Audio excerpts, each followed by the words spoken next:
All right, guys. So I'm pretty sure that you know everything about introduction now. आप अच्छी तरह से सीख गए होंगे how you can introduce yourself and how you can introduce others. अब जो हमारा नेक्स्ट टॉपिक है that is how you can prepare for interview which is very important. तो इस चैप्टर को आप अच्छे से सारे वीडियोस को देखें और सुनें और जहाँ पे ज़रूरत हो वहाँ पे नोट्स भी आप ज़रूर बनाएं।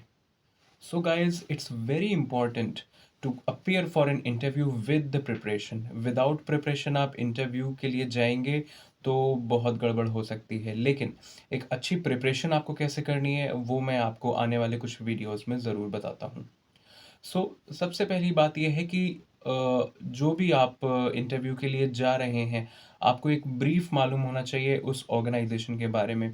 बहुत सारे लोग बहुत मल्टीपल जगह पे अप्लाई करते हैं और वो भूल जाते हैं उन्होंने कौन कौन सी कंपनीज में अप्लाई किया है। तो आपने किस कंपनी में अप्लाई किया है ये आपको याद होना बहुत ही ज़रूरी है जब आप उस पर्टिकुलर इंटरव्यू के लिए जाएं।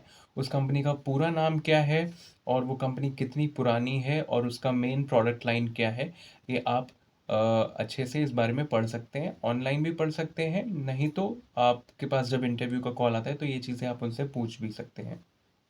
कुछ पर्टिकुलर प्रोफाइल्स के लिए ये भी बहुत ज़रूरी है कि आपको मालूम होना चाहिए कि कंपनी का जो फीडबैक है वो मार्केट में कैसा है और कंपनी ने किस तरह का बिजनेस किया है और कैसा बिजनेस किया है पिछले 3 सालों में या 5 सालों में।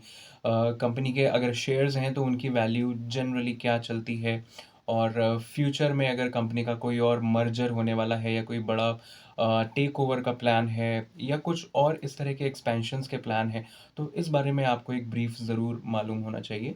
ये सारी इन्फॉर्मेशन आपको कंपनी के वेबसाइट से बहुत इजीली मिल सकती है। All right, guys. The next tip, or very important tip, I would say, is for you to know that what is your job description. आप किस जॉब के लिए इंटरव्यू देने जा रहे हैं, उस जॉब में क्या क्या आपके रोल्स एंड रिस्पॉन्सिबिलिटीज़ रहेंगे और एग्जैक्टली क्या लोकेशन है और कितनी बड़ी आपको टीम हैंडल करनी पड़ेगी, या अगर आप फ्रेशर हैं तो कितनी बड़ी टीम में आपको काम करना पड़ सकता है। कुछ इस तरह की बेसिक चीज़ें हैं जो आपको मालूम होना चाहिए। Guys, another important tip for you is when you read the job description provided by your recruiter or by your consultant, what you can do, you can always mention and mark the keywords in that. जो भी आपका job description है उसमें आपके जो keywords हैं आप उनको अच्छी तरह याद कर लें।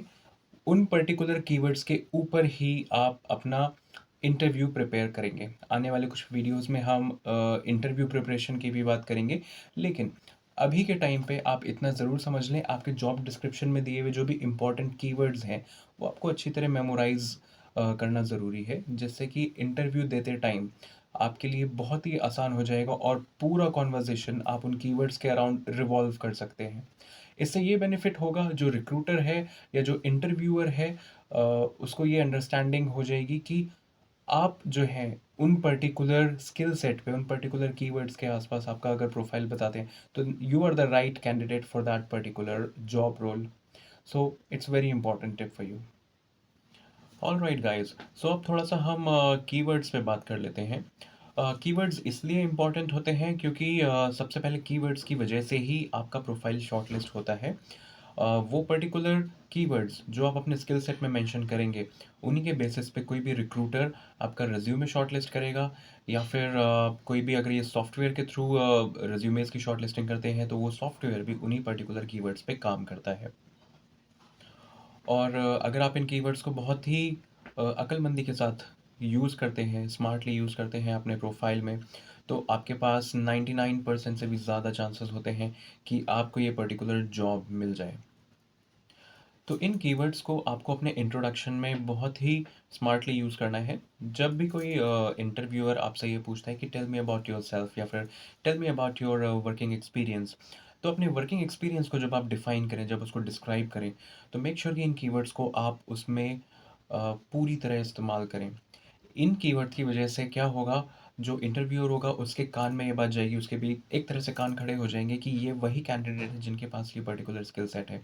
हालांकि बहुत सारे लोग ये छोटी सी गलती कर देते हैं कि वो चीज़ें तो वही बताते हैं लेकिन वो पर्टिकुलर कीवर्ड्स का यूज़ नहीं करते हैं। तो जो सामने वाला है इंटरव्यूअर या रिक्रूटर, वो ये पर्टिकुलर कीवर्ड्स सुनना पसंद करता है। उससे उनको ये हो जाता है कि हाँ, ये पर्टिकुलर वही कैंडिडेट है जिसमें एग्ज़ैक्टली वही चीज़ है।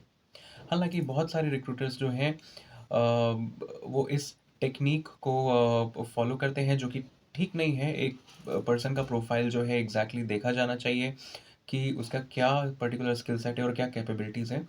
लेकिन ये कीवर्ड्स वाली टेक्नीक जो है लोग ब्लाइंडली फ़ॉलो करते हैं, ये मैं इसलिए आप लोगों को सजेस्ट कर रहा हूँ। अगर आपके कीवर्ड्स मैच करते हैं जॉब डिस्क्रिप्शन से, आपके इंट्रोडक्शन में, आपके रिज़्यूमे में, आपके कवर लेटर में, तो आपके चांसेस और भी अच्छे हो जाते हैं।